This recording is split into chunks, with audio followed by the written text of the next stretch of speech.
Good morning बच्चों। तो हम लोग 3 चैप्टर खत्म कर चुके हैं। अब 4th चैप्टर पढ़ रहे हैं बायो का। क्विक रिवीजन करेंगे, ठीक है। 4th का नाम क्या है? अनुवांशिकी नाम है। पढ़ते हैं तो अनुवांशिकी में क्या है, जल्दी से फिनिश करेंगे, ठीक है। लिखा हुआ कि वे लक्षण जो पीढ़ी दर पीढ़ी संचारित होते हैं, यानी कि चलता है, पीढ़ी दर पीढ़ी क्या हो रहा है, लक्षण चल रहा है, उसी को बोलेंगे अनुवांशिक लक्षण कहलाते हैं। अनुवांशिक लक्षणों की पीढ़ी दर पीढ़ी संचरण की विधियों और कारणों के अध्ययन को बोलते हैं अनुवांशिकी। ये क्यों हो रहा है, क्यों धीरे पीढ़ी दर पीढ़ी बढ़ रहा है, किस कारण से बढ़ रहा है, किस विधि से बढ़ रहा है, वो सारे को क्या बोलेंगे, उस चीज़ को अध्ययन को क्या बोलेंगे, अनुवांशिकी बोलेंगे, यानी कि जेनेटिक्स बोलेंगे अंग्रेजी में, ठीक है। अनुवांशिक समझ गए, अनुवांशिक लक्षण समझ गए। वैसा लक्षण जो पीढ़ी दर पीढ़ी संचारित होते रहे, यानी कि आगे क्यों बढ़ते रहे, मेरे में है तो मेरे आने वाले बच्चे में भी होगा, तो उसी को बोलेंगे अनुवांशिक लक्षण। और क्यों हो रहा है, इसका कारण क्या है, उसको उसके अध्ययन को बोलेंगे हम क्या, अनुवांशिकी बोलेंगे, यानी कि जेनेटिक्स बोलेंगे, ठीक है। फिर लिखा हुआ है कि पहला पॉइंट आ रहा है कि अनुवांशिकी के बारे में सर्वप्रथम जानकारी किसने दिया था? ऑस्ट्रिया के निवासी थे, उनका नाम था ग्रेगर जोहान मेंडल। ये ऑस्ट्रिया के रहने वाले साइंटिस्ट हैं। 1822 में जन्म लिया और 1884 में चल बसे। तो ग्रेगर जोहान मेंडल कहाँ से? ऑस्ट्रेलिया से हैं। इन्होंने सबसे पहली बार अनुवांशिकी का बारे में बताया, यानी कि जेनेटिक्स के बारे में इन्होंने बताया। तो इसी कारण इनको बोलते हैं फादर ऑफ जेनेटिक्स बोला जाता है। तो याद रखना, फादर ऑफ जेनेटिक्स को बोलेंगे तो ग्रेगर जोहान मेंडल को बोलेंगे। शॉर्ट फॉर्म में इनको बोल सकते हैं, मेंडल को बोला जाता है फादर ऑफ जेनेटिक्स, यानी कि अनुवांशिकता का पिता बोला जाता है, ठीक है। नेक्स्ट पॉइंट में लिखा हुआ कि अनुवांशिक संबंधी प्रयोग के लिए मेंडल ने किस पे सबसे पहला एक्सपेरिमेंट करा था, ये बोला गया। तो मेंडल ने क्या लिया था? मटर के पौधे पे एक्सपेरिमेंट करा था उन्होंने। मेंडल ने मटर के पौधे का चुनाव किया था अध्ययन करने के लिए, अनुवांशिकी का, ठीक है। तो यह एक क्वेश्चन आ सकते हैं ऑब्जेक्टिव, मटर के पौधे का इस्तेमाल किया था उन्होंने। आदमी या जानवर या जंतु का नहीं, बिल्कुल पौधे का इस्तेमाल किया था उन्होंने, मटर के पौधे का, ठीक है। पौधे में भी जेनेटिक्स होता है कि नहीं, वो भी जीव है। नेक्स्ट पॉइंट पढ़ते हैं मेंडल के कुछ नियम। कौन कौन से नियम उन्होंने दिए हैं, थोड़ा ध्यान से देखिएगा। पहला उन्होंने दिया है प्राभिकता का नियम। प्राभिकता यानी कि लॉ ऑफ डोमिनेंस। डोमिनेंस में समझ रहे हो कि डोमिनेंट कर रहे हैं, यानी कि हम पावरफुल हैं तो हम डोमिनेट कर रहे हैं, नहीं लग रहा कि डोमिनेट कर रहे हैं तुम्हारे ऊपर, तो ये हो गया प्राभिकता का नियम। प्राभिकता के नियम, इसमें क्या बोला गया? इसमें बोला कि प्रथम पीढ़ी में प्रभावी गुण प्रकट होते हैं, जबकि अप्रभावी गुण छिप जाते हैं। बिल्कुल सही। और अप्रभावी गुण उपस्थित अवश्य रहता है, यह गुण दूसरी पीढ़ी में प्रकट। जैसे कि सोच लो, क्या बोला गया? प्रथम बोले में यह बोला कि जिसके हम हैं और हमारे बच्चा है, ठीक है। तो जो हम, मेरे में जो क्वालिटी है वो मेरे बच्चे में आएगा, लेकिन जो मेरे में डिमेरिट है, जो मेरे में खामी है, वो मेरे बच्चे में नहीं आएगा। वो किस में आएगा? वो सेकंड पीढ़ी में आएगा, यानी कि मेरे पोते के अंदर आएगा। सोच लो, जो अच्छाई है वो मेरे बेटे में आ जाएगा, लेकिन जो मेरी बुराई है वो मेरे पोते में आएगा, यानी कि सेकंड जनरेशन में आएगा। फर्स्ट जनरेशन सिर्फ क्या आ जाएगा? प्रथम पीढ़ी में सिर्फ प्रभावी गुण जाएगा। जैसे कि हम गुस्से वाले हैं, हम प्रभावी हैं, तो मेरे बच्चे में क्या होगा? गुस्से वाली चीज़ आएगा। जैसे कि आप गुस्से वाले हैं तो आपके बच्चे भी गुस्से वाले होंगे। लेकिन आप में कुछ बुराई है, जैसे आप झूठ बोलते हैं, जो भी कुछ है, जैसे बुराई है, जब आप गंजा है, तो आपके जो आपके बच्चे में गंजापन नहीं आएगा, आपके पोते में सबसे ज़्यादा होने वाला है वो। तो याद रखना, प्रभावी गुण प्रथम पीढ़ी में और अप्रभावी गुण किस में आएगा? वो हमेशा प्रेजेंट रहेगा, लेकिन किस में आएगा? वो दूसरी पीढ़ी में प्रकट दिखाई देगा, दूसरी पीढ़ी में दिखाई देगा, समझे। प्रथम पीढ़ी में रहेगा, लेकिन ऐसा नहीं को दिखाई देगा, वो दूसरी पीढ़ी में साफ साफ दिखाई देगा, उसमें ज़्यादा प्रभावी दिखाई देने लगेगा, ठीक है। तो याद रखना, प्रभावी गुण सिर्फ जो है प्रथम पीढ़ी में, और जो खराब जो गुण है वो सेकंड पीढ़ी में से ज़्यादा दिखाई देगा। ये बोला गया प्रथम नियम से, जो प्राथमिकता का नियम है, यानी कि जो मेन क्वालिटी है वो आपको दिखेगा प्रथम पीढ़ी में, यही वो है डोमिनेंस का, समझे, कि मेरे में जो क्वालिटी है वो डोमिनेंट कर रहा है हमारे बच्चे में, इसी कारण को बोलेंगे लॉ ऑफ डोमिनेंस बोलेंगे। सेकंड उन्होंने दिया पृथक्करण का नियम, यानी कि लॉ ऑफ सेग्रेगेशन, यानी कि अलग कर रहे हो, सेग्रेगेशन। इसमें क्या बोला? जोड़ों के दोनों कारक युग्म बनाते समय पृथक होते हैं और इनमें से केवल एक कारक ही किसी एक युग्म तक पहुंचता है। इस नियम को युग्म की शुद्धता का नियम कहते हैं। इसमें बोला कि जोड़ों के दोनों कारक युग्म तक पहुंचने, यानी कि जब क्या होता है, जीन होता है, जैसे कि हम संभोग करते हैं तो जीन होता है, तो क्या होता है, दोनों जोड़ों का युग्म आपस में मिलते हैं, ठीक है। जैसे वो युग्मक बनाते होते तो क्या होता है, दोनों अलग अलग हो जाते हैं, और उसमें से केवल एक कारक ही किसी युग्मक तक पहुंचता है, इसके नियम बोलते हैं शुद्धता का नियम बोलते हैं। लेकिन दोनों में से क्या होगा? एक ही जो हो क्या होगा, कारक तक पहुंचेगा, जो बच्चा होगा उसके तक पहुंचेगा। तो इसी कारण क्या उसको बोलते हैं? उसको बोलते हैं शुद्धता का नियम या लॉ ऑफ सेग्रेगेशन बोलते हैं। पहले दोनों अलग अलग हो जाएगा और उसमें से कोई एक होगा, उस वही पहुंचेगा हमारा कहाँ, केवल एक ही कारक किसी एक युग्मक तक पहुंचेगा, तो इसको बोलेंगे शुद्धता का नियम बोलेंगे। जैसे सोचिए, देखो जैसे बच्चा भी बनता था, एक्स वाई होता है ना, तो उसमें से क्या होता है, फादर का ही होता है जो कि डोमिनेट करता है, तो उसमें से एक ही जाता है, या तो एक्स जाएगा तो वाई जाएगा, दोनों तो नहीं जाएगा एक बार में। तो वही बात है, यहाँ पर ठीक करेंगे, लॉ ऑफ सेग्रेगेशन हो गया।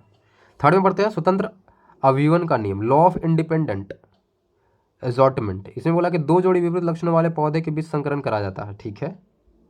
दोनों लक्षण का पृथक्करण स्वतंत्र रूप से होता है, एक लक्षण की वंशावली दूसरे को प्रभावित नहीं करती है। देखो इसमें ये बोला गया है, ये दोनों में डिफरेंस यही है कि इसमें से दोनों में से कोई एक ही करेगा, इसमें क्या था, सेकंड वाले लॉ में क्या था, लॉ ऑफ सेग्रीगेशन में क्या था, दो चीज़ मिल रहा है, दो गुण है, ठीक है, दोनों आपस में मिल रहा है। तो ऐसा नहीं कि दोनों का गुण उसमें प्रेजेंट रहेगा, ऐसा नहीं होगा, दोनों में से कोई एक ही रहेगा, एक ही गुण रहेगा दोनों का। जैसे दो डिफरेंट डिफरेंट पौधा है, दोनों को संभोग करा रहा है, तो दोनों, इसमें एक क्वालिटी है, इसमें एक क्वालिटी है, तो हो सकता है कि दोनों में आपस में बनाया एक नया पौधा, तो क्या होगा, बीज बना तो क्या होगा, कोई एक ही पौधा का गुण रहेगा, दोनों का गुण नहीं रहेगा, तो उसको बोलेंगे पृथक्करण के, लॉ ऑफ सेग्रीगेशन बोलेंगे, यानी कि अलग हो गया, उनसे कोई एक ही रहेगा, तो इसको बोलेंगे लॉ ऑफ सेग्रीगेशन। थर्ड में बोल रहा है कि दोनों आपस में कर रहा है, लेकिन दोनों दो डिफरेंट डिफरेंट बनाएगा, अकेला नहीं बनाएगा, बनाएगा अलग अलग, लेकिन दोनों का गुण क्या होगा, एकदम बिल्कुल अलग अलग होगा, ठीक है। तो ये बोला, दो जोड़ी विपरीत लक्षण वाले पौधे बीच संकरण क्या लिखा हुआ है, संकरण कराया जाता है, दोनों लक्षणों का पृथक्करण स्वतंत्र रूप से होता है और एक लक्षण के वंशावली दूसरे को प्रभावित नहीं करती, समझे। जो एक का लक्षण है वो दूसरे के वंशावली तो बिल्कुल प्रभाव नहीं करता, दोनों अलग अलग बनेगा और दोनों क्वालिटी तो अलग अलग होगा, तो याद रखना है वो क्या करता है, प्रभावित नहीं करता, इसी को बोलेंगे स्वतंत्र, यानी कि लॉ ऑफ इंडिपेंडेंट एजॉर्टमेंट बोलेंगे।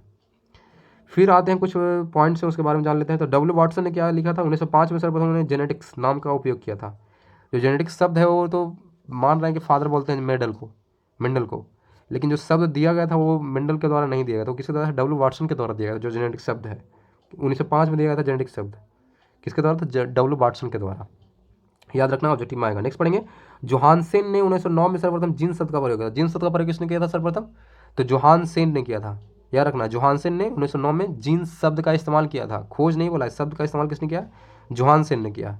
नेक्स्ट पढ़ेंगे, फिनोटाइप क्या होता है। तो फिनोटाइप बोला, जीवधारी के जो लक्षण प्रत्यक्ष रूप से दिखाई पड़ते हैं उसे फिनोटाइप कहते हैं, यानी कि जो क्वालिटी आपको सामने से दिखाई दे रहा है एकदम कि अरे भाई इसमें ये गुण है, तो उसको बोलेंगे जीनोटाइप, समझे। जीवधारी का अनुवांशिक संगठन, एक सेकंड, जीवधारी का अनुवांशिक संगठन उसमें जीनोटाइप कहा था, एक सेकंड कहाँ थे हम वो, फिनोटाइप करना पड़ता था, सॉरी फिनोटाइप था, जीनोटाइप नहीं था, फिनोटाइप इसको बोलेंगे। जीवधारी के वो जो लक्षण प्रत्यक्ष रूप से दिखाई पड़ते हैं उसे क्या बोलेंगे, फिनोटाइप, फिनोटाइप, याद रखना है, उसको क्या बोलेंगे, फिनोटाइप बोलेंगे। अब नेक्स्ट पढ़ते हैं जीनोटाइप। जीनोटाइप में क्या बोला गया, जीवधारी के अनुवांशिक संगठन को उसका जीनोटाइप कहते हैं जो कि कारकों यानी कि जीन का बना होता है, यानी कि कैसे वो बना है, जीन का टाइप क्या है, उसी को बोलेंगे जीनोटाइप। दोनों को मिला दिया गया, जीन का टाइप क्या है, क्वालिटी क्या है, उसका जीन कैसा है, अनुवांशिक संगठन कैसा है, कैसे मिलके बना है वो, उसी को बोलेंगे क्या, जीनोटाइप बोलेंगे। जीन का टाइप क्या है, जीनोटाइप उसी को बोलेंगे, यानी कि जो कि कारकों यानी कि जीन का बना होता है, किस जीन का बना हो, उसी को बोलेंगे जीनोटाइप। समझ में आया। नेक्स्ट पढ़ते हैं, जिसका नाम है युग्म विकल्पी, यानी कि एलेलिज क्या होता है, युग्म विकल्पी में क्या लिखा है, एक ही गुण के विभिन्न विपर्याय रूपों को प्रकट करने वाले लक्षण को कारकों को एक दूसरे का युग्म मिल कहते हैं। एक दूसरे का युग्म, क्या लिखा है, गुण एक ही है लेकिन रूप अलग है, एक ही गुण के विभिन्न विपर्याय रूपों को प्रकट करने वाले लक्षण कारकों को एक दूसरे का युग्म मिले, यानी एक दूसरे का क्या है, वो एलेलिज है, रूप अलग है लेकिन गुण क्या है, सेम है, तो उसी को बोलेंगे एलेलिज बोलेंगे, ठीक है। एलेलिज यानी कि एलिल बोल सकते हैं, या एलेलिज इसको अंग्रेजी में बोलते हैं, एलिल, ठीक है। युग्म विकल्पी उसको बोलते हैं, ठीक है। नेक्स्ट पॉइंट पढ़ते हैं, उसका नाम है सहलगता। सहल संलग्नता, यानी कि लिंकेज, यानी कि लिंक क्या है, संबंध क्या है। संलग्नता मतलब यही मान लो, एक ही गुणसूत्र पर स्थित जीनों में एक साथ वंशागत होने की प्रकृति पाई जाती है। एक ही गुणसूत्र पर स्थित जीनों में एक साथ वंशागत होने की प्रवृत्ति पाई जाती है, इस प्रवृत्ति को संलग्नता कहते हैं, यानी कि लिंकेज कहते हैं। यानी कि एक जीन, एक गुणसूत्र था, गुणसूत्र क्या होता है, बहुत सारा, कितना होता है, 23 जोड़ा होता है कि नहीं, गुण जीन होता है। तो वही बोल रहा है कि जो गुणसूत्र उसमें जो जीन प्रेजेंट होने वाला है, जो जीन रहेगा वो क्या होगा, वो बहुत सारा जीन का है कि वो ऐसा नेचर है कि वो एक साथ वंशागत कर सकते हैं, कि साथ बहुत सारा बच्चा बना सकते हैं, ये बोला जा रहा है। तो उसी को बोलेंगे, इसी प्रवृत्ति को क्या बोलेंगे, इसी को बोलेंगे संलग्नता, यानी कि लिंकेज बोलेंगे। एक ही गुणसूत्र पर स्थित जीनों के एक साथ वंशागत होने की प्रवृत्ति, एक साथ वंशागत यानी एक साथ बच्चा देने की प्रवृत्ति, एक साथ वंश बनाने की प्रवृत्ति, वंशागत होने की प्रवृत्ति क्या बोलेंगे, उसको भी क्या बोलेंगे, उसको लिंकेज बोलेंगे, संलग्नता बोलेंगे। समझ गया, आ गया। अब जो जीन का इस्तेमाल करेंगे उसको क्या बोलेंगे, लिंकेज जीन बोलेंगे। तो जीन इस्तेमाल किया जाएगा, संलग्न जीन को ही क्या बोलेंगे, लिंकेज जीन बोलते हैं। इसमें और एक पॉइंट लिखा कि लिंक सहल जीन, यानी कि सेक्स लिंकेज जीन गुणों के एक पीढ़ी से दूसरी पीढ़ी में ले जाते हैं। अब देखो क्या है, इसमें लिखा है सेक्स लिंकेज जीन, ये पॉइंट लिया हुआ है, सेक्स लिंकेज जीन यानी कि लिंग संलग्न जीन। ये क्या करता है, ये हेल्प करता है एक पीढ़ी से दूसरी पीढ़ी में क्या करता है, गुण को ट्रांसफर करने के लिए। जीन ही है लेकिन उसका नामकरण किया गया है सेक्स के रूप में, यानी कि सेक्स लिंक्ड जीन बोला गया, लिंग संलग्न जीन बोला गया है। क्यों, क्योंकि क्या करता है, एक पीढ़ी से दूसरी पीढ़ी में क्या करता है, गुण को ट्रांसफर करता है, इसी कारण इसका नाम रखा गया है, ठीक है। नेक्स्ट पढ़ेंगे लिंक संलग्नता की सर्वप्रथम विस्तृत व्याख्यान किसने किया था। ये जो लिंकेज का बारे में बताया किसके द्वारा गया था पहली बार विस्तार में, तो ये बताया गया था मॉर्गन के द्वारा। कब बताया था? 1910 में बनाया गया था, मॉर्गन के द्वारा बनाया गया था। लिंक संलग्न की 6 लिंक्ड जीन के बारे में बताया गया था मॉर्गन के द्वारा। मनुष्य के कई लिंक संलग्न गुण है, यानी कि आने वाले जनरेशन में धीरे धीरे क्या होता है, जाते ही रहता है। इसी को बोलते हैं लिंग संलग्न जीन या गुण बोल सकते हैं इसको। गुण के बारे में बताएं कौन कौन सा ऐसा गुण है जो कि आने वाले जनरेशन में हमारा क्या होता है, ट्रांसफर होता है। तो ये काफ़ी ध्यान से देखिएगा, आपको क्वेश्चन से बहुत आते हैं। पहला आता है रंग वर्धानता, यानी कि आपको कलर ब्लाइंडनेस है, यानी कि अच्छे से आपको कलर नहीं दिखा दे रहा है किस रंग का है, तो आपका हो रहा है तो आपको आने वाले जनरेशन को भी होगा, या आपके बच्चे को हो सकता है, आपके पोते को हो सकता है, ये याद रखना है। रंग वर्धानता ये हो सकता है। गंजापन हो सकता है, गंजापन भी होगा। हीमोफीलिया भी होगा। हीमोफीलिया में होता है ब्लड की क्या होता है, काफ़ी पतला हो जाता है, उसको बोले हीमोफीलिया। मायोपिया होगा, हाइपर ट्राइकोसिस होगा। तो ये सारी बीमारी हैं जो आपको आने वाले जनरेशन में होगा। ये गुण है, संलग्न गुण है ये। रंग वर्धानता, गंजापन, हीमोफीलिया, मायोपिया, हाइपर ट्राइकोसिस, ये सारे आपको होंगे। फिर देखो यहाँ पॉइंट लिखा हो कि लिंग संलग्न गुण स्त्रियों की अपेक्षा पुरुषों में ज़्यादा प्रकट है। देखो ये काफ़ी पॉइंट आपको याद है। अगर स्त्री है तो उसमें ज़्यादा नहीं चेंज होगा, यानी कि आने वाले जनरेशन में ऐसा नहीं कि वो आएगा ही फिक्स है, लेकिन पुरुष में कन्फर्म क्या आएगा, पुरुष में ज़्यादा होता है। ये वाला जो गुण है पुरुष में ज़्यादा होगा, लिंग संलग्नता, यानी आने वाले जनरेशन में आना है तो आना है। ठीक है। अब देखो यहाँ पे कुछ लास्ट में दिया हुआ कुछ जीव जाती है, उसमें गुणसूत्रों की संख्या दिया गया जो कि आपको याद रखना होगा, काफ़ी इंपॉर्टेंट है। पहला हम शुरुआत करते हैं मनुष्य से ही। तो मनुष्य का आपको पता है 23 जोड़ा यानी कि 46 होता है मनुष्य के बारे में, 46 है कि नहीं। फर्स्ट में देखते हैं लिखा हुआ है एस्कैरिस, सबसे कम जो गुणसूत्र होगा किसमें होगा, एस्कैरिस में होगा, मात्र 2 होगा, एक जोड़ा होगा यानी कि 2 होगा। एस्कैरिस में 2 होगा। मच्छर में कितने होंगे, 6 गुणसूत्र होंगे। मच्छर जो आपको काटता है डेली 6 गुणसूत्र मात्र होता है। घरेलू मक्खी में से दुगुना होगा यानी कि 12 होगा। मच्छर से दुगुना होगा किसमें, मक्खी में होगा, घरेलू मक्खी में 12। मटर जिस पे अध्ययन किया था किसने, मेंटल ने किया था अध्ययन, उस पर कितना था, उस पर 14 जीन है, 14 गुणसूत्र पाए जाते हैं, सॉरी 14 गुणसूत्र पाए जाएंगे। प्याज में कितने गुणसूत्र होंगे, 16 होंगे, 2 ज़्यादा होंगे मटर से ज़्यादा, 2 में प्याज में होंगे, 16 गुणसूत्र होंगे प्याज में। मक्का में कितना होगा, 20 होगा, 20 गुणसूत्र किसमें होंगे, मक्का में होगा। टमाटर में होगा 24, यानी कि 2 दर्जन लगभग।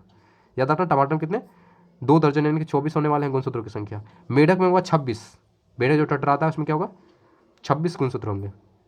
नींबू की बात की तो नींबू में वैरी करता है, छोटा वाला नींबू है, बड़ा वाला नींबू है, किस तरह का नींबू है, तो जनरली 18 होता है या तो 36 होता है, या तो आधा हो गया तो दुगना होगा, सीधे 2 तरह का ही नींबू जनरली होता है। तो याद रखना है जितने भी तरह का होगा उसमें या तो 18 होगा या तो 36 होगा। नींबू में कितने होंगे, या तो 18 गुणसूत्र या तो 36। बिल्ली की बात की तो बिल्ली में कितना होगा, 38 होने वाला है, 38 होता है बिल्ली के अंदर। नेक्स्ट पढ़ेंगे चूहा। चूहा में जनरली एक्सपेरिमेंट किया था साइंटिस्ट लोग, तो चूहा में 40 होता है। चूहा यानी कि मेरे घर में 40 चूहे हैं, तो याद रखो चूहा में 40 गुणसूत्रों की संख्या होगी। गेहूँ में क्या होगा, 42 होगा। गेहूँ मान लो कि 42 रुपये किलो बिक रहा है मार्केट में, तो समझ लो 42 गुणसूत्रों की संख्या होगी गेहूँ के अंदर। अब आता है खरगोश में। खरगोश में होगा मनुष्य से 2 कम, खरगोश के 2 दांत दिखाई देते हैं ना, तो मान लो कि मनुष्य क्या 2 कम, यानी कि 44 गुणसूत्र होने वाले हैं खरगोश में। और मनुष्य में होंगे 46 यानी कि 23 जोड़ा, जो कि आपको याद होगा ही। आलू में हमसे 2 ज़्यादा होगा, क्योंकि आलू हमसे ज़्यादा हम लोग ज़्यादा खाते हैं आलू, यानी कि हमसे ज़्यादा पावरफुल आलू मान लो, तो आलू में कितना होगा, 2 ज़्यादा, यानी कितने होंगे, 48 होंगे। आलू में गुणसूत्रों की संख्या 48 होगी। चिंपैंजी में भी सेम है, आलू और चिंपैंजी दोनों का बहुत संबंध है, सोच लो दोनों 48 है। आलू में 48 और चिंपांजी में 48 गुणसूत्र की संख्या। अब आता है तंबाकू। तंबाकू में 48, यानी कि आलू खाओ या तंबाकू खाओ, आपको गुणसूत्रों की संख्या पता होनी चाहिए 48, आलू या तंबाकू। ठीक है। और चिंपैंजी के बारे में तो आप हो ही, तो क्या 48 उसमें भी होगा। अब आता है घोड़ा। घोड़ा में होता है 64, क्या बात है, 64 होता है सबसे ज़्यादा घोड़ा में, मनुष्य से भी ज़्यादा हो रहा है, सोच लो 64 हो रहा है। मनुष्य में गुणसूत्रों की संख्या कितना था, 40, और घोड़ा में कितना, 64, 64। नेक्स्ट बढ़ेंगे कुत्ता में। कुत्ता में वाह उससे भी ज़्यादा, घोड़ा से ज़्यादा 78 होता है। जो कुत्ता पाल रहा है उसमें क्या होता है, 78, यानी कि 7 8, कुत्ता में 78 होगा गुणसूत्रों की संख्या।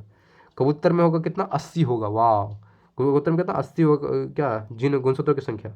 अब नेक्स्ट आता है, उसका नाम है टेरिडोकाइटस। सबसे ज़्यादा गुणसूत्रों की संख्या बोलेंगे तो उसका नाम है टेरिडोकाइटस, जिसमें होता है लगभग 1300 से लेकर 1600 गुणसूत्रों की संख्या। वाह टेरिडोकाइटस सबसे याद रखना, सबसे ज़्यादा गुणसूत्रों की संख्या किसमें होगा, टेरिडोकाइटस में 1300 से लेकर 1600, और सबसे कम होगा किसमें, एस्कैरिस में मात्र 2। एस्केयर यानी कि डर गए हम, एस्कैरिस, एस्कैरिस में 2, और टेरिडोकाइटस में 1300 से लेकर 1600 गुणसूत्रों की संख्या होगी। नेक्स्ट पढ़ते हैं, लास्ट पॉइंट है, थोड़ा सा ध्यान दीजिएगा। यहाँ पर लिखा मानव अनुवांशिकी क्या है, ह्यूमन जेनेटिक्स के बारे में पढ़ेंगे, यानी कि तो पढ़ लिए मटर के बारे में, पेड़ पौधे के बारे में पढ़े, हम मानव के बारे में हम डीपली पढ़ेंगे। तो ह्यूमन जेनेटिक्स बोला है क्या, गुणसूत्र को बोलते हैं क्या, क्रोमोसोम बोलते हैं अंग्रेजी में। इसका नामकरण किसने किया था, डब्ल्यू वाल्डेयर ने किया था। वाल्टेयर, याद रखना। गुणसूत्र का नामकरण किसने किया? गुणसूत्र खोज नहीं बोला, नामकरण। तो क्रोमोसोम का नामकरण किसने किया था? डब्ल्यू वाल्टेयर ने किया था 1888 में, याद रखना, डब्ल्यू वाल्टेयर। नेक्स्ट पॉइंट याद रखना है, गुणसूत्र में पाए जाने वाले आनुवांशिक पदार्थ को क्या बोलते हैं? तो उसको बोलते हैं जीनोम। जो आनुवांशिक पदार्थ है, जो एक जनरेशन से दूसरे जनरेशन में जाएगा, जो आनुवांशिक पदार्थ है उसको क्या बोलेंगे? उसको बोलेंगे जीनोम। जीन से बना है जीनोम, ठीक है। नेक्स्ट याद रखना, नेक्स्ट पॉइंट में बोला गुणसूत्र के बाहर जीन यदि कोशिका द्रव की कोशिका अंग में होती है तो उन्हें प्लाज्मा जीन बोलते हैं। देखो प्लाज्मा जीन क्यों बोलते हैं? जब क्या होगा, कोशिका द्रव के कोशिका अंग में होती है तो गुणसूत्र के बाहर होगा। जो जीन है वो गुणसूत्र में नहीं होगा, क्या है, गुणसूत्र से बाहर भी है। यानी कि जो प्लाज्मा, जो लिक्विड है, कोशिका द्रव है, उसके अंदर भी है, तो उसको क्या बोलेंगे? उसको बोलेंगे प्लाज्मा जीन। क्यों बोलेंगे? क्योंकि वो कोशिका द्रव के अंदर पाया जाता है, इसलिए उसको बोलेंगे प्लाज्मा जीन। ऐसा भी होता है, सोच लो। नेक्स्ट बोलेंगे, नेक्स्ट पॉइंट बोल रहा है कि एस बेंजर, जो कि 1956 में एस बेंजर ने क्या करा? आधुनिक विचारधारा दी। जीन के कार्य की इकाई को उन्होंने बोला सिस्ट्रॉन, CISTRON, सिस्ट्रॉन। उत्परिवर्तन की इकाई को उन्होंने बोला म्यूटॉन, और पुनः संयोजन की इकाई को उन्होंने बोला रेकॉन। क्या बात है, उन्होंने आधुनिक विचारधारा दी। किसने दिया? एस वेंजर ने। किसके बारे में? तो मानव हीमोजेनेटिक्स के बारे में उन्होंने एक नया विचार दिया था, आधुनिक विचार, 1956 में। और उन्होंने कुछ बातें बोली कि जिनकी जो कार्य इकाई, जो काम करता है, जो कार्य की इकाई, उसको बोला गया क्या सिस्ट्रॉन बोला गया। उत्परिवर्तन को जो चेंजेस हो रहा है जिस जिन में, उसको क्या बोला गया? म्यूटॉन बोला गया, कि म्यूट बन रहा है। किसे बोलते हैं? कोरोना का एक नया म्यूट निकल गया, तो उसको बोलेंगे म्यूटॉन। और पुनः संयोजन के इकाई, यानी कि आपस में मिल रहे हैं तब ना बन रहा है, एक नया प्रोडक्ट बन रहा है, तो उसको बोलेंगे रिकॉन। जो यह गुणसूत्र है, जो जीन है, उसका ये सारा इकाई बोला गया, यानी कि सारा प्रॉपर्टी के अनुसार डिवाइड कर दिया गया। जिन के कार्य की इकाई को बोला गया सिस्ट्रॉन, उत्परिवर्तन की इकाई को बोला म्यूटॉन, और संयोजन की इकाई को बोला गया रेकॉन। ये आपको एकदम दिमाग में होना चाहिए। नेक्स्ट पढ़ेंगे, नेक्स्ट बोला कि मानव में 20 आवश्यक अमीनो एसिड पाई जाती है। कितने अमीनो एसिड्स? ये भी पूछ जाएंगे। 20 अमीनो एसिड्स पाए जाते हैं। जो बॉडी बिल्डिंग करते हैं उनको पता होना चाहिए। 20 आवश्यक अमीनो एसिड पाए जाते हैं हमारे अंदर। अगर कमी है तो आप बाहर से ले सकते हैं। 20 आवश्यक अमीनो एसिड्स पाए जाते हैं। नेक्स्ट पढ़ेंगे, ऑर्थर कॉर्नवर्ग ने क्या किया है? तो 1962 उन्होंने दिया DN पॉलीमरेज नामक एक एंजाइम की खोज करा था उन्होंने। नाम क्या है? Arthur Kornberg. इन्होंने कौन सा एंजाइम की खोज करा? नाम था DNA पॉलीमरेज नामक, DNA पॉलीमरेज नामक एक एंजाइम खोजा, जिसकी सहायता से DNA का संश्लेषण होता है, यानी कि DNA का निर्माण होता है या संश्लेषण होता है, ये बोल सकते हो आप। कौन सा एंजाइम खोजा उन्होंने? DNA पॉलीमरेज नामक, DNA पॉलीमरेज, ये एंजाइम खोजा गया, जिससे क्या होगा? DNA का संश्लेषण होता है। नेक्स्ट पढ़ते हैं, मनुष्य में लिंग का निर्धारण। ये काफ़ी इंपॉर्टेंट पॉइंट है, हमको लगता है कि सबको जानना चाहिए, जितने भी जेंट्स है आपको ये पता होना चाहिए। पहले के लोगों को ये पता नहीं था, जिसका अंदर क्या इतने बालिका हत्याएं हो गई। लोग बोलते हैं क्या कि यार बच्चा लड़की हो रहा है तो उसको जान मार दिया जाए, लेकिन ऐसा नहीं होना चाहिए। क्यों नहीं होना चाहिए? देखो, उसके लिए जिम्मेवार भी मनुष्य हैं, क्योंकि जो सेक्स का निर्धारण होता है बच्चे के, लड़का हो गया लड़की हो, कौन डिसाइड करेगा? उसके बाद में बताते हैं वो डिसाइड करेगा मनुष्य ही। ध्यान से पढ़ो क्या है, देखो बायोलॉजी में लिखा गया, पहले को लोगों को पता भी नहीं था। और बेकार में क्या होता है, लेडीज को दिया जाता है पीड़ा। देखो क्या होता है, मनुष्य में गुणसूत्र की संख्या 46 होती है, सबको पता है। गुणसूत्र क्या होता है? गुणसूत्र अंडाणु के द्वारा माता तथा दूसरे शुक्राणु के द्वारा पिता से प्राप्त होता है। एक होगा अंडाणु के द्वारा, अंडाणु के द्वारा कहाँ से निकलेगा? माता के अंदर से निकलेगा। दूसरा शुक्राणु के द्वारा पिता से प्राप्त होगा, ठीक है। शुक्र जनन, यानी कि आपस में गुणसूत्र जो शुक्राणु है आपस में मिलेगा, उसको बोलेंगे स्पर्मेटोजेनेसिस को बोला गया। शुक्र जनन के द्वारा क्या होगा? 23 जोड़ी का एक्स गुणसूत्र आता है, अर्थात 23 जोड़ी का एक्स गुणसूत्र आता है। 23 जोड़ी का, यानी 23 जोड़ी तो होता ही है, तो पहले 23 जोड़ी का क्या आएगा? एक्स गुणसूत्र आएगा, यानी कि 22 + x के फॉर्म में आएगा। ये मान के चलो, माना कि माता है तो माता में से आ रहा है 22 + x। अब आधे हुए 23 जोड़ी बाई गुणसूत्र जाता है, और आधा में कौन सा जाएगा? बाई गुणसूत्र जाएगा। 22 + 23 को ये भी होगा 22 + 22, तो 23 ये हो गया, ये भी 23 हो गया। तो इस तरह से जाता है। माता में से गया 22 + x, दूसरे में से गया 22 + y के फॉर्म में गया। नारियों में एक समान प्रकार गुणसूत्र अर्थात y + x होता है, हमेशा y + x और 22 + x ही होगा, हमेशा उसमें क्या होगा? x ही रहेगा, दूसरा नहीं होगा। 23 होना है तो 22 + x रहेगा, हमेशा x ही रहेगा, y नहीं हो सकता है। तो याद रखना। और दोनों गुणसूत्र कैसा रहेगा? दो जोड़ा है तो एक रहेगा 22 + x, दूसरा भी रहेगा 22 + x के फॉर्म में रहेगा, ठीक है। दो जोड़ा तो उनका हो गया, 23 जोड़ा होता है। तो अब आता है पुरुष में। निषेचन के समय क्या होता है? अंडाणु गुणसूत्र वाले शुक्राणु से मिलता है, जो युग्मनज, यानी कि जायगोट में 23वीं जोड़ी एक्स एक्स होगी। देखो यहाँ क्या बोला है, ये तो नारी में बोला गया। मनुष्य में देखो क्या होता है, जो जेंट्स होगा उसमें होगा 22 प्लस एक्स होगा, एक एक गुणसूत्र। दूसरा जो जोड़ा होगा वो होगा 22 प्लस बाई होगा। ये होता है मनुष्य के अंदर। लेकिन जो लेडीज होगा उसमें सिंपल होगा 22 प्लस एक्स, और क्या होगा 22 प्लस एक्स ही होगा। सोच लो, यानी कि वो हमेशा एक्स ही रहेगा, उनके अंदर सिर्फ और सिर्फ एक्स ही रहने वाला है। लेडीज के अंदर सिर्फ एक्स एक्स होता है, एक्स एक्स होता है, और मनुष्य के अंदर क्या होगा एक्स बाई होता है। अब यही दोनों में से कोई एक एक निकलेगा, यहाँ से भी एक्स निकलेगा तो यहाँ भी से हो सकता है एक्स निकले या बाई निकले, ठीक है। यहाँ से दोनों में से कोई निकला तो दोनों तो हमेशा एक्स ही निकलेगा, तो कंफर्म है। लेडीज में से कभी निकलेगा तो क्या दोनों में, क्योंकि दोनों एक्स एक्स है तो दोनों में से क्या एक निकलना है, तो इनका एक्स निकल गया। अब इनमें से एक जोड़ा चाहिए तो एक जोड़ा चाहिए, तो इनमें से या तो एक्स निकलेगा या तो बाई निकलेगा, है कि नहीं। तो वही बोला गया। देखो आपको आराम से समझाते हैं। लेडीज में हमेशा होगा एक्स एक्स होगा, मनुष्य में जो होगा एक्स बाई होगा। ये हो गया 23 जोड़ा, ये हो गया 23 जोड़ा, ये हो गया 23 जोड़ा, ये हो गया 23, 23 से 46 ये हो गया, 46 ये हो गया। अब हमको बनाना है एक बच्चा, तो बच्चा में 46 होगा, तो एक जोड़ा इनसे लेंगे, एक जोड़ा इनसे लेंगे। तो एक जोड़ा इनमें से लेंगे तो क्या दोनों एक्स है, तो दोनों में से हमेशा क्या आएगा एक्स ही आएगा। तो ये ले लिए, माता से हम ले लिए एक्स। अब ये पिता है, पिता में से तो या तो एक्स लेंगे तो ये बन जाएगा एक्स एक्स बनेगा। एक कंडीशन ये से होता है कि एक्स तो पहले से था, माता से लिए, और हो सकता है यहाँ से बाई ले ले, तो या तो एक बनेगा एक्स एक्स, एक बनेगा एक्स बाई बनेगा। ये दो कंडीशन बनता है। ये कौन डिसाइड कर रहा है, ये तो पुरुष डिसाइड कर रहा है क्योंकि उसके अंदर है एक्स और बाई, तो वही डिसाइड कर रहा है कि एक्स एक्स बनेगा या एक्स एक्स बाई बनेगा। अगर एक्स एक्स मिल गया तो ये समझ लो कि बच्ची होगी, यानी कि लड़की होगी। अगर एक्स बाई मिला तो समझ लो कि ये क्या हो, लड़का होगा। वही बोला गया यहाँ। तो कौन डिसाइड कर रहा है, ये जेंट्स डिसाइड कर रहा है कि लड़का होगा या लड़की होगा। फिर भी क्या होता है, महिलाओं को क्या किया जाता है, प्रताड़ित किया जाता है, यानी कि अबॉर्शन कराया जाता है, ये कराया जाता है, वो कराया जाता है। सबका जड़ कौन है, मनुष्य ही है, लेकिन लोग समझता नहीं है। मनुष्य ही ऊपर डोमिनेट ही करता है। देखो इसमें थोड़ा सा डिटेल से पढ़ लेते हैं क्या क्या है। वही सेम चीज़ बोला गया, आपको मैंने सिंपल समझा दिया। मनुष्य में गुणसूत्रों की संख्या 40 होती है। प्रत्येक जोड़ी का एक गुणसूत्र अंडाणु के द्वारा माता तथा दूसरा शुक्राणु के द्वारा पिता से प्राप्त होता है। बिल्कुल सही बात। शुक्र जनन यानी कि स्पर्मेटोजेनेसिस एक प्रोसेस का नाम है, में क्या होता है, अर्धसूत्री विभाजन द्वारा दो प्रकार के शुक्राणु बनते हैं। आधे हुए जिनमें 23 जोड़ी एक्स गुणसूत्र होता है, अर्थात 22 प्लस एक्स होंगे, और आधे हुए जिसमें 23 जोड़ी बाई गुणसूत्र बनेगा। ये शुक्र जनन की बात यानी कि पिता के बारे में बात हो रहा है कि आधा जोड़ा जो होगा 22 प्लस एक्स के फॉर्म में होगा, आधा जोड़ा जो क्या होगा 22 प्लस बाई के फॉर्म में होगा, ठीक है। और नारियों में क्या बोला, नारियों में अंडाणु होते हैं, और अंडाणु में क्या बोला गया, समान प्रकार के गुणसूत्र पाए जाएंगे। 22 प्लस एक्स और 22 प्लस एक्स ही पाया जाएगा, समान गुणसूत्र पाए जाएंगे नारियों के अंदर। अब क्या होता है, निषेचन के समय क्या होगा, अंडाणु में एक्स गुणसूत्र वाले शुक्राणु से मिलता है, तो क्या लिखा है, युग्नज, यानी कि जायगोट में क्या होता है 23वीं जोड़ी एक्सेस होगी। सोच लो, निषेचन के समय यदि अंडाणु यानी कि लेडीज बोला, अंडाणु लेडीज में पाया जाता, ठीक है। तो लेडीज का अगर एक्स मिलता है तो हमेशा बनाएगा एक्स एक्स, तो क्या हो गया, वो लड़की बनेगी, संतान जो होगा लड़की बनेगा। अगर अंडाणु से अगर बाई गुणसूत्र वाला शुक्राणु चीज करता है, यानी कि जो शुक्राणु है अगर बाई वाला अंडाणु से मिलता है, शुक्राणु अगर बाई है और अंडाणु से मिलेगा तो क्या बनाएगा, वो बनाएगा एक्स बाई बनाएगा, क्योंकि अंडाणु तो ऑलरेडी एक्स है ही, बाई उसमें क्या मिलेगा, शुक्राणु मिलेगा, तो बन जाएगा एक्स बाई बन जाएगा। तो एक्स बाई गुणसूत्र वाला युग्नज बनेगा तथा संतान लड़का होगा। अतः पुरुष का गुणसूत्र संतान के लिंग निर्धारण के लिए उत्तरदायी होता है। देखो ये एकदम दिमाग में डाल लो भाई, जो भी अबॉर्शन या जो भी होता है कि लड़का चाहिए लड़की चाहिए, वो दम में होता है ना, वो दिमाग में डाल लो। यहाँ क्या लिखा हुआ, कौन जिम्मेवार है इसके लिए, पुरुष का गुणसूत्र संतान के लिंग निर्धारण के लिए उत्तरदायी होता है।